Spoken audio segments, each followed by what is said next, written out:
ओम काली काली महाकाली कालिके परमेश्वरी सर्वानंदकरी देवी नारायणी नमस्तुते। ओम ह्रीं ह्रीं छीं ह्रीं ह्रीं ह्रीं ह्रीं। सभी लोगों को जय श्री राम, जय हनुमान जी महाराज की। नवरात्रि जा चुकी है और दीपावली आ गई है, तो नवरात्रि के बाद दीपावली में भी सभी प्रकार के तंत्र मंत्रों को जगाया जाता है, सभी प्रकार के तंत्र मंत्रों में सिद्धि प्रकट करी जाती है। यह इकलौता एक ऐसा मुहूर्त है नवरात्रि के बाद जिसमें आप हर तरह के मंत्र की साधना कर सकते हैं और किसी भी जड़ी को अपने घर लाकर उस जड़ी की ऊर्जा को जगाकर अपने जीवन में उस जड़ी का प्रयोग कर सकते हैं। आज हम एक ऐसी जड़ी के बारे में बताने वाले हैं जो जिंदा जड़ी के नाम से जानी जाती है। भारत में बहुत सारी औषधियां और जड़ी बूटी पाई जाती हैं, कुछ उनमें से जिंदा बूटियां होती हैं, उनमें से यह भी एक जिंदा जड़ी है। इसके बारे में जब आप जानेंगे, इसका प्रयोग जानेंगे तो आश्चर्यचकित हो जाएंगे। घर में कलह किसी भी प्रकार की हो, इस जड़ी के कारण घर की कलह शांत हो जाती है। अक्सर देखा जाता है घर में नकारात्मक ऊर्जा, प्रेत बाधा, ग्रह बाधा, उच्चाटन की बाधा, तमाम प्रकार के तंत्रों की बाधा के कारण घर में अक्सर कलह मची रहती है। चिड़चिड़ापन एक दूसरे से मचा रहता है, एक दूसरे की ना तो कोई बात मानता है, ना ही मर्यादा करता है, ना ही सम्मान करता है। इस जड़ी को यदि आज के दिन लाकर आप प्रयोग करते हैं एक विशेष मंत्र के साथ, तो समझ लीजिए पूरा घर आपके कंट्रोल में होता है। हर व्यक्ति के मन के अंदर प्यार की भावना जागती है और कलह कलेश मिट जाता है। इसके अलावा इस जड़ी के और भी उपयोग हैं। इस जड़ी को यदि आप अपने पूजा स्थान में रखते हैं तो घर में व्याप्त तमाम प्रकार की नकारात्मक ऊर्जाएं तो शांत होती ही होती हैं, आपको तरह तरह की सिद्धियां भी प्राप्त होती हैं। यदि इस जड़ी को आप अपने पूजा घर में स्थापित करने के बाद उस पूजा घर में यदि कोई साधना करते हैं, जप तप करते हैं, तो उसमें निश्चित ही रूप से सिद्धियां मिलती है। इस जड़ी को यदि आप अपने धन संचय वाले स्थान में रखते हैं तो निश्चित ही मानिए लक्ष्मी आगमन का मार्ग खुल जाता है और घर में धन की कमी कभी नहीं होती, धीरे धीरे कर्ज की मुक्ति भी मिलती है। यह जड़ी औषधीय प्रयोग में बहुत ज्यादा प्रयोग करी जाती है, लेकिन इसका कुछ मंत्रों के साथ यदि हम प्रयोग करते हैं तो निश्चित ही मानिए यह जड़ी सम्मोहन का कार्य करती है। इस जड़ी को आप मंत्रों से अभिमंत्रित करके अपने ताबीज में रखकर पहनते हैं तो जिस जगह भी आप जाके खड़े हो जाए उस जगह सम्मोहन की भावना सबके मन में जागृत होती है।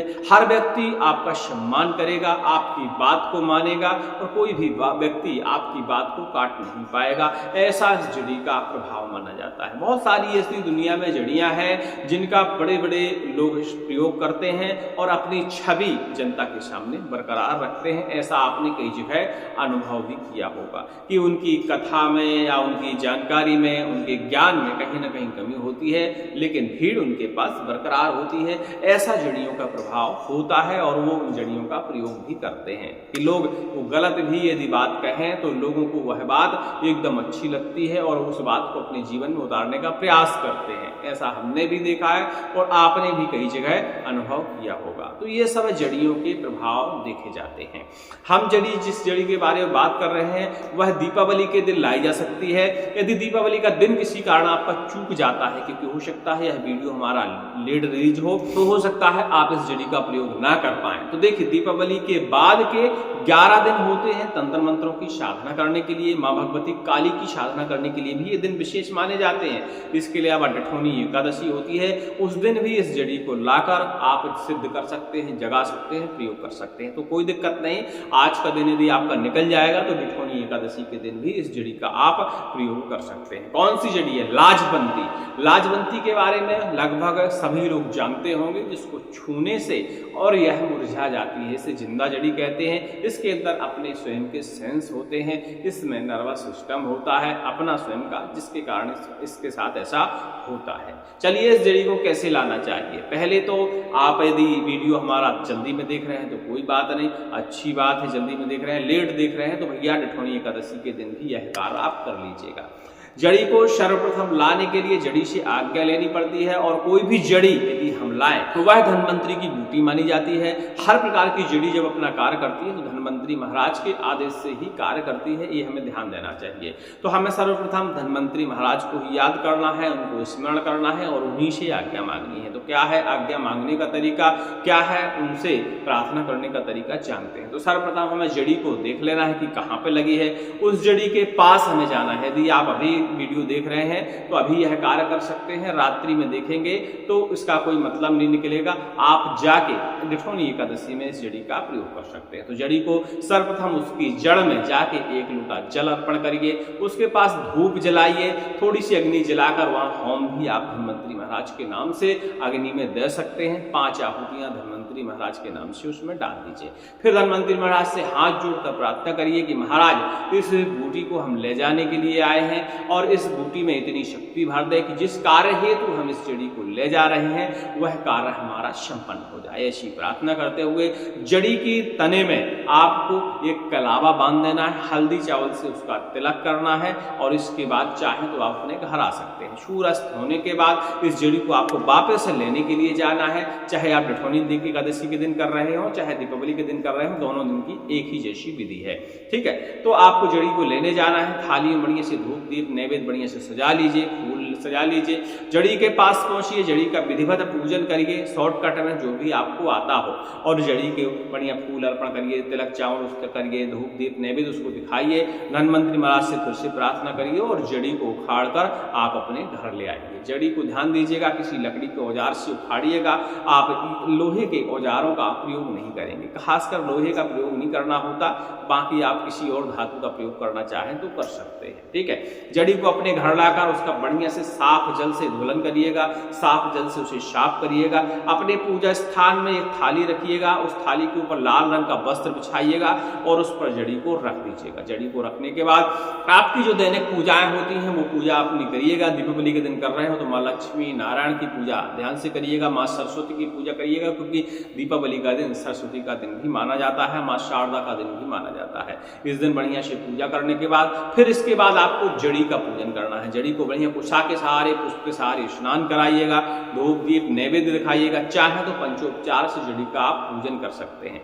जड़ी को पूजन करने के बाद आप प्रणाम करिएगा, अपना आसन ग्रहण करिएगा और निम्न मंत्र का जापन शुरू करिएगा। मंत्र ध्यान से सुनिएगा, डिस्क्रिप्शन में लिखा हुआ मिल जाएगा। उग्रा में हृदय कंठा पातु महेश्वरी उजिटाने पातु कर्णचा बिंदवासिनी ललाटे विशाखा पातु शाकनी राकनी तथा लाकनी बाहुयुग में पादाउ धिक्कार वासिनी अन्यान प्रत्यगानी षोडशा पातु संतम धानान भोगन आयु आरोग्य कारकम मोक्षम विघ्नासांचा नरनारी वशकरम। नरनारी वशकरम जहां लगा है वहां अमुक भी आप लगा सकते हैं। अमुक वशकरम, अमुक का मतलब होता है वहां किसी का आपको नाम लेना पड़ेगा, और जैसे ही उस जगह आप किसी व्यक्तिगत विशेष का नाम लेंगे और उस मंत्र का साथ में आप जापन करते रहेंगे तो उस व्यक्ति के ऊपर सम्मोहन क्रिया कार्य कर जाती है, वशीकरण उसके ऊपर कार्य कर जाता है। फिर वह आपका सम्मान भी करेगा, आपकी बात नहीं मानेगा, जो आप कहेंगे वैसा भी करता है। ऐसे इस मंत्र के और जड़ी के प्रमाण देखे जाते हैं। तो आपको देखना है कि आपको किस तरह इस मंत्र का प्रयोग करना है। मंत्र को एक बार और सुनेंगे। उग्रा में हृदय कंठा पातु महेश्वरी जटाने पातु कर्णचाबिंदवासिनी ललाटी विशाखा पातु शाकनी राग्नि तथा लाखनी बाहुयुग में पादौ धिक्कार वासिनी अन्य प्रतिगानी षोडशा पादु संतम धानान भोगंग आयु आरोग्य कारकम मोक्षम विघ्नाशांचा नरनारी वशकरम या अमुक वशकरम। नरनारी हटा के वहां अमुक आप कर दीजिएगा। ठीक है, इस तरह मंत्र है, इसकी 11 माला जप करिए। 11 माला को जप करने में इस मंत्र को कम से कम आपको 2 से ढाई घंटे 3 घंटे लग जाएगा आराम से। तो पूरी तरह सारे कारणों से निवृत्त होकर ही इस मंत्र का आप जापन करें ताकि आपको आसन से उठना ना पड़े। जब आपका जाप संपूर्ण हो जाए तो समझ लेना चाहिए आपकी जड़ी में और मंत्र में इतनी ताकत आ गई है कि आप किसी को भी इस जड़ी से सम्मोहित कर सकते हैं, अपने घर की बाधाओं का हरण कर सकते हैं, कलह कलेश को मिटा सकते हैं। ठीक है, हवन इसका करना पड़ता है 10%। आप मंत्र को ध्यान से जपिए और फिर इस मंत्र का हवन करिए। इसके बाद हवन करने के बाद जो भी आपके राख बचे यानी भस्मी बचे ठंडाने के बाद उस राख को आप छान के रख लीजिएगा। थोड़ी बहुत राख जो उबड़ खाबड़ होगी उसका आप विसर्जन कर दीजिएगा। ठीक है, रात भर अग्नि जलते रहने दीजिएगा। यदि जल रही है तो कोई बात नहीं, सुबह ये सारे कार्य आप करेंगे। ठीक है, सुबह आप अपनी जड़ी को उठाइए और राख को भी आप छान कर रख लीजिए। बाकी चीजों को आप विसर्जन कर सकते हैं। जब भी इस जड़ी का आपको प्रयोग करना है, सर्वप्रथम प्रयोग तो होता है भैया धन में इसका, क्योंकि देखिए धन की कमी से हर व्यक्ति जूझता है, कहीं ना कहीं ग्रहों के चक्कर के कारण, नकारात्मक ऊर्जा के कारण धन की परेशानी व्यक्ति को होती ही होती है। तो बढ़िया से इस जड़ी को एक लाल कपड़े में बांधकर साथ में एक चांदी का सिक्का रखकर अपने धन संचय करने वाले स्थान पर इसे आप रख दीजिए और नित्य प्रतिदिन उसे धूप दीप नैवेद्य दिखाइए। ऐसा करने से धन घर में धन आगमन का मार्ग खुल जाएगा और धीरे धीरे संयोग ऐसे बने कि घर में धन आगमन आने लगेगा। यानी कहा जाए तो धन का भी इसमें सम्मोहन हो जाता है। वो आपको प्रयोग करना है कि आपको कैसे इस जड़ी का उपयोग करना है। आपके घर में धन संचय का कोई स्थान नहीं है तो आप पूजा घर में भी इसके साथ एक चांदी का सिक्का बांधकर पुड़िया के साथ कपड़े के साथ अपने पूजा घर में भी स्थापित कर सकते हैं, जहां नित्य प्रतिदिन धूप दीप नैवेद्य से अर्पण करना अनिवार्य है। तो ये तो हो गया भैया धन का प्रयोग। अब आते हैं इस मंत्र को और इस जड़ी को कलह कलेश में हमें कैसे प्रयोग करना चाहिए। तो जो जड़ी है वो थोड़ी सी ज्यादा मात्रा में लाइएगा, थोड़ी सी जड़ी को आप जला लीजिएगा, किसी कागज पर जला सकते हैं, किसी लकड़ी के ऊपर जला सकते हैं और जलाते समय इसी मंत्र का आपको पाठन करते रहना है 11 से 21 बार, 51 बार, 108 बार, जितनी देर में वह जड़ी जलकर राख नहीं हो जाती। छोटा टुकड़ा जलाइएगा, पूरी जड़ी बर्बाद नहीं करिएगा, क्योंकि उसका घर में बहुत सारा उपयोग होता है। तो छोटी सी जब जड़ी आप जला लेंगे उसका भी जो भस्मी बचेगी या कोयला बचेगा, जो भी बचे, उस कोयले को थोड़ा सा आपको अपने हाथ में ले लेना है, मंत्र का पाठन करना है और सर्वप्रथम अपने मत्थे पर उसका तिलक करना है।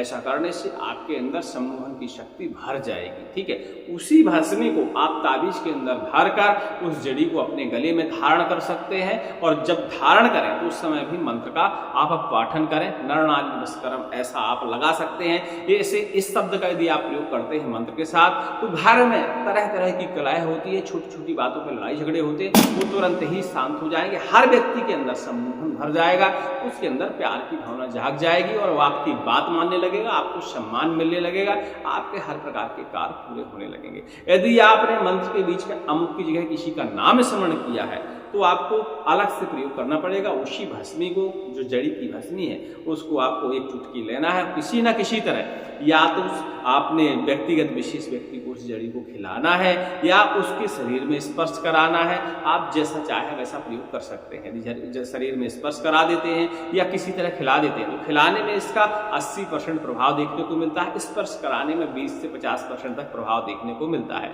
वह व्यक्ति आपकी बात मानने लगता है, आपके काबू में आ जाता है। ऐसे इस जड़ी के प्रमाण देखे जाते हैं। ठीक है, अब ध्यान दीजिएगा कि यदि ऐसे दीपावली की रात्रि में आप लाने वाले हैं तो जड़ियों को जब हम लाते हैं तो उस समय हमें कुछ डर भय ऐसी संभावनाएं होती हैं, तो हमें ऐसा कोई मन में विचार नहीं लाना है, भ्रमित बिल्कुल नहीं होना है। जड़ी को प्यार से आपको ला लेना है, डरने की कोई बात नहीं। और यदि वहां आपको सर्फ भी धोखे से मिल जाए तो उससे भी प्रार्थना करनी है और उसे आपको हटा देना है, किसी न किसी तरह हानि नहीं पहुंचानी, हटा देना है उसको। ठीक है, और अपनी जड़ी को ला लेना है, लेकिन भय अपने शरीर में व्याप्त नहीं करना है। जेठौनी एकादशी के दिन ला रहे हैं तो उस दिन भी इसी तरह के लक्षण उसमें निकल के आते हैं कि यदि डर की भावना भय लगे तो डरना नहीं है, बिल्कुल अपने मन में एकदम दृढ़ संकल्प करके ही जड़ी को लाना है और जड़ी का आप प्रयोग कर सकते हैं। छोटा सा प्रयोग है, चाहे दीपावली के दिन करें चाहे जेठौनी एकादशी में करें, दोनों दिन एक ही जैसा लाभ आपको देखने को मिलेगा।